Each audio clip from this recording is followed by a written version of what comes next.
Salut les quatrièmes, bienvenue sur cette vidéo dans laquelle on va faire le tour de la question de la distributivité. Alors, la distributivité, c'est une propriété de la multiplication.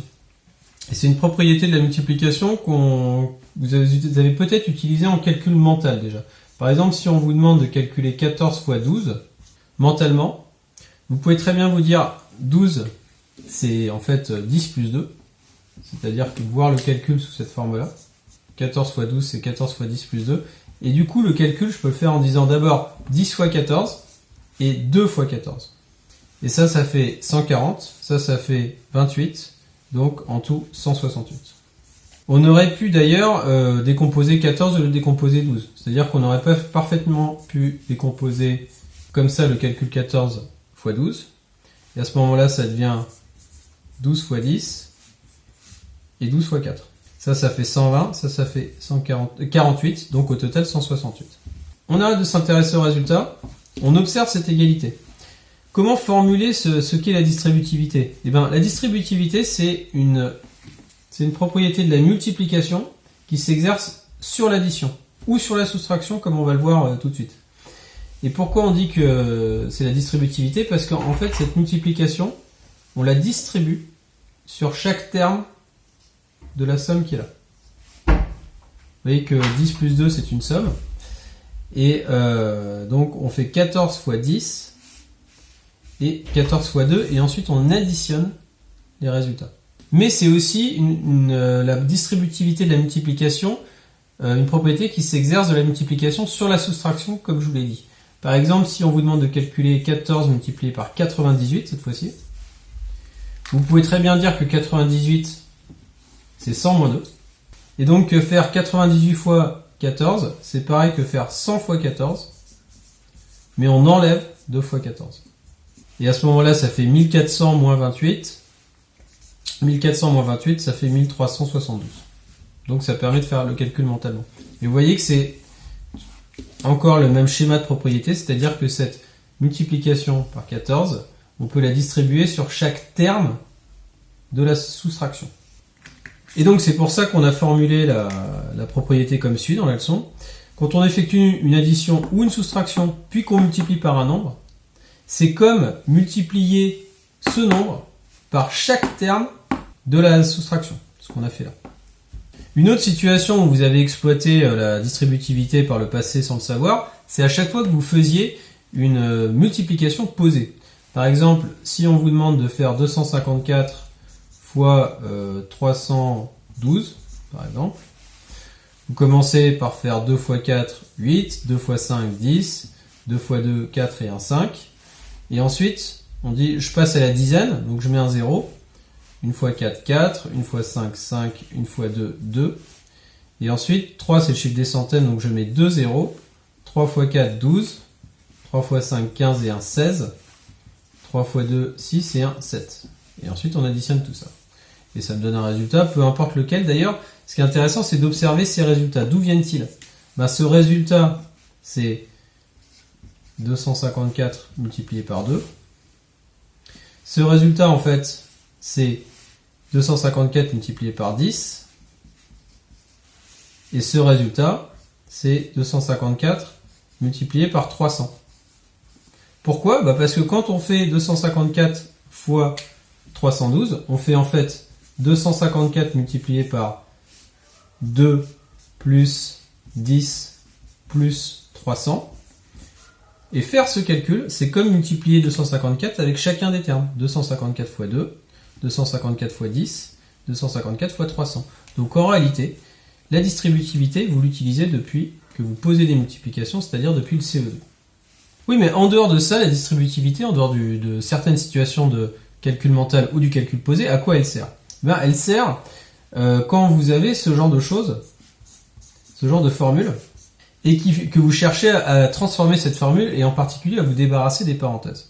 Parce que imaginons qu'au lieu de 4x, vous ayez un nombre dans votre parenthèse, qui soit par exemple, j'en sais rien, moi 15. Vous n'avez pas du tout besoin de la distributivité pour faire ce calcul. Vous commencez par faire 15 plus 2, 17, puis ensuite vous faites 3 fois 17, pour respecter l'ordre des opérations. 3 fois 17, ça fait 51. Bon. Mais si vous avez justement un terme littéral qui comporte une lettre là-dedans, 4x plus 2, on ne peut pas réduire cette formule. Donc on ne peut pas trouver un seul terme qui remplace 4x plus 2. Et maintenant, si on veut transformer cette formule, et en particulier si on veut se débarrasser des parenthèses, c'est là que justement on peut utiliser la distributivité. On sait que faire 4x plus 2 puis multiplier par 3, ça revient à faire 3 fois 4x et 3 fois 2. C'est ça la distributivité. Donc 3 fois 4x et 3 fois 2. Et 3 fois 4x se réduit pour faire 12x. 3 fois 2 fait 6. Donc ça permet de transformer les formules et en particulier de les simplifier un petit peu. Vous voyez que par rapport à cette formule de départ, celle-ci est un peu plus simple. Et en réalité, quand on a la plupart du temps, les formules, on peut énormément les raccourcir quand elles comportent beaucoup de termes avec des parenthèses un peu partout. En appliquant la distributivité, on arrive considérablement à réduire la taille de la formule. Une autre situation, ce serait si on avait une soustraction, par exemple 7 moins 4x, le tout multiplié par 2x. Vous voyez que là, on a une soustraction entre parenthèses, puis qui est multipliée à un terme en x. Eh bien, on sait que ça revient à multiplier ce terme en x par chacun des termes de la soustraction. Je devrais plutôt je devrais prendre mon fois là dans mon cercle. Et donc faire 7 fois 2x moins 4x fois 2x. C'est-à-dire effectuer d'abord ces multiplications et ensuite soustraire les résultats. Attention à bien garder l'ordre des termes. J'ai d'abord le 7 et ensuite le 4x. Une soustraction, c'est pas réversible. 7 fois 2x se réduit pour faire 14x. Et 4x fois 2x se réduit pour faire 8x au carré. Donc cette formule devient celle-ci qui est un petit peu plus simple. Oui, mais après, il y a une autre façon. De lire la distributivité, de la voir. Il faut rappeler qu'au tout début de la vidéo, on a parlé de 14 fois 12. Et on a dit que c'était égal à 14 multiplié par 10 plus 14 multiplié par 2. Pourquoi? Parce que le 12, on l'avait décomposé plutôt, sous la forme 10 plus 2. Et si on la lisait à l'envers, cette égalité, c'est-à-dire que ce terme-là, on le passe à gauche, et ce terme-là, on le passe à droite. C'est-à-dire ça. 14 fois 10 plus 14 fois 2 est égal à 14 fois 10 plus 2. C'est toujours vrai, j'ai juste permuté les membres de mon égalité. Ce qui était à gauche est passé à droite, et inversement. Et quand je lis la propriété de la distributivité dans ce sens-là, je ne vais pas la lire de la même façon. Dans l'autre sens, je disais additionner deux nombres puis multiplier par un troisième, ça revient à multiplier ce troisième nombre avec chacun des termes. Mais si je la lis comme ça, je vais plutôt l'énoncer de la manière suivante. Effectuer des multiplications qui comportent un facteur en commun, c'est-à-dire un facteur qui se répète dans les deux multiplications, c'est la même chose que additionner les autres facteurs et multiplier par le facteur commun. Alors pourquoi je parle de facteurs d'un coup? Parce que ce qui constitue une multiplication, c'est ce qu'on appelle des facteurs. Et ce qui constitue une somme, c'est ce qu'on appelle des termes. C'est pareil pour une soustraction, c'est aussi des termes. L'avantage, c'est que cette propriété-là, elle me permet par exemple de dire, quand j'ai 7x plus 2x, de dire que là j'ai justement un facteur en commun, et donc que je peux factoriser pour faire 9x. C'est pareil d'ailleurs si c'est des x au carré. 7x au carré plus 2x au carré, mon facteur commun ça va être x au carré, donc ça va faire 9x au carré. Et même une formule comme celle-ci, 7x plus 2x au carré, je peux, si je veux, la factoriser. Alors, qu'est-ce que j'appelle exactement factoriser? Parce que ça, c'est important de le comprendre aussi. Factoriser, c'est transformer une expression en produit. C'est le produit de 14 par 10 plus 2. Par le résultat de 10 plus 2. Pourquoi c'est un produit? Parce que la dernière opération que je vais faire, finalement, mon calcul se résume à faire une multiplication. La multiplication de ça par ça. Alors que ça, c'est une somme. Pourquoi? Parce que c'est la somme de 14 fois 10 et de 14 fois 2. Je commence par la multiplication et à la fin, je fais une addition. Là, alors, si j'avais eu un moins, c'est pareil. J'aurais transformé ça n'aurait pas été une somme. Là, ça aurait été une différence. Mais n'empêche que ma différence serait aussi devenue un produit. Au lieu d'avoir 10 plus 2, j'aurais eu 10 moins 2. Donc factoriser, c'est transformer une somme ou une différence en produit. Bon, là j'ai une somme. Et cette somme, je suis capable de la transformer en produit, c'est-à-dire en quelque chose fois quelque chose. Pour ça, il faut que je fasse apparaître un facteur commun. Ce facteur commun, c'est pas x au carré, par exemple, parce que x au carré, il apparaît à droite, mais pas à gauche. Par contre, ça peut être x, à condition que je fasse apparaître x tout seul, je dirais, comme une multiplication ici. Et je peux le faire, parce que 7x, c'est 7 fois x, et 2x au carré, c'est 2x fois x.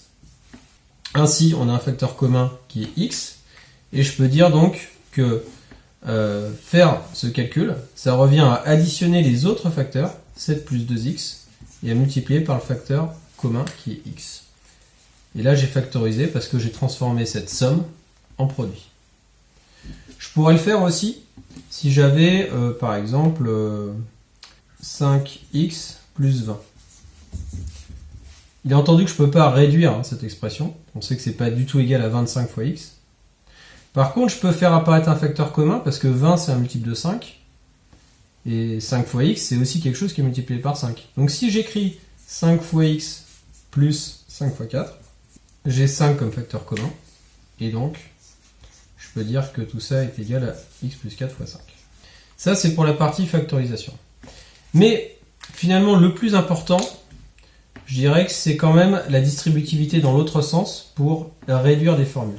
Et je vais finir par un exemple, deux exemples même de formules qu'on peut réduire.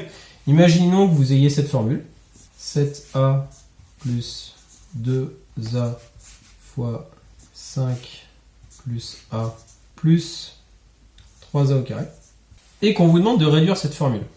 Pour l'instant, vous êtes bloqué. Vous pourriez vous dire, ah non, si je peux réduire 7a plus 2a, ça fait 9a. Mais ce serait une erreur de faire ça. Parce que vous avez une multiplication là, et cette multiplication est prioritaire sur l'addition. Donc vous ne pouvez pas commencer par réduire 7a plus 2a, vous avez d'abord cette multiplication à traiter. Et avant la multiplication, vous avez la parenthèse à traiter. Mais 5 plus a, c'est pas quelque chose que vous allez pouvoir réduire. En particulier, c'est pas du tout égal à 5a. Je rappelle que 5a, c'est 5 fois a. 5 plus a ne peut pas se réduire. Dernière chose, on ne peut pas non plus réduire 7a avec 3a au carré. Parce que c'est un terme en a au carré, donc on n'a pas de réduction de ces deux termes en un seul terme. Alors qu'est-ce qui se passe à ce moment-là? Est-ce qu'on est bloqué? Non, on n'est pas bloqué. Parce qu'on peut se dire, mon problème c'est déjà qu'ici j'ai des parenthèses qui m'obligent à commencer par ce calcul. Donc débarrassons-nous des parenthèses en utilisant la distributivité ici. J'ai une somme entre parenthèses multipliée par quelque chose, je sais que ça revient à distribuer le quelque chose sur chaque terme de ma somme.